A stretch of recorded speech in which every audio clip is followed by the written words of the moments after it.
And America's top commander in Afghanistan, General John Campbell, is blasting President Obama's plan to slash the number of U.S. troops in Afghanistan.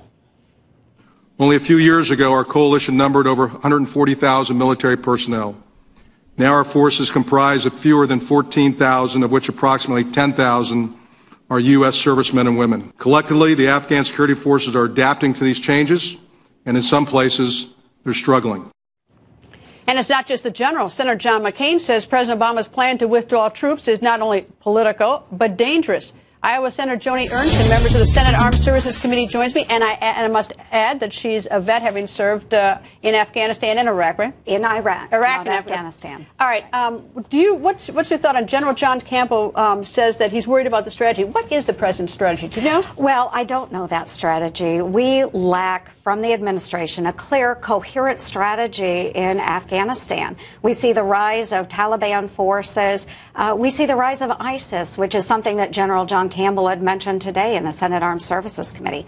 There is no strategy. Do you think that the general, it was quite stunning when he said that. He's basically said we got to do something else. Do you think he's communicating that first to the White House, to the President Obama, before he comes out before the Senate committee and says that? I do believe he is communicating that. He is a no-nonsense commander. He is revered amongst all of our military members.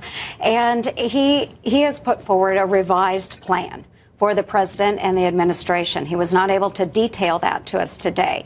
But we know that the president needs to look at what his military leaders are stating as fact, which is we see ISIS gaining a foothold in eastern Afghanistan, and we see the Taliban taking back cities that we once occupied. All right. Is it political because the president's current plan is to pull out of Afghanistan by the end of 2016, which is when he says, when he turns off the lights at the White House and a new administration starts? Is that why it's political? And well, it is political from the president's perspective because he is just setting goals, a random goal based on a calendar, not based on capabilities or operations on the ground, which is what we need to evaluate. And that's what the general was stating today. All right. Hospital, that terrible incident in Afghanistan at Doctors Without Borders.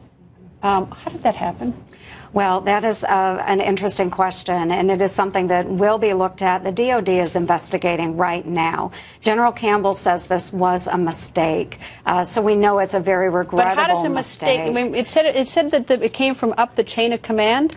Well, again, we have U.S. soldiers that are on the ground there. They are to train, advise, and assist. So we know the information came from Afghanistan soldiers, and they were the ones that made that call for help.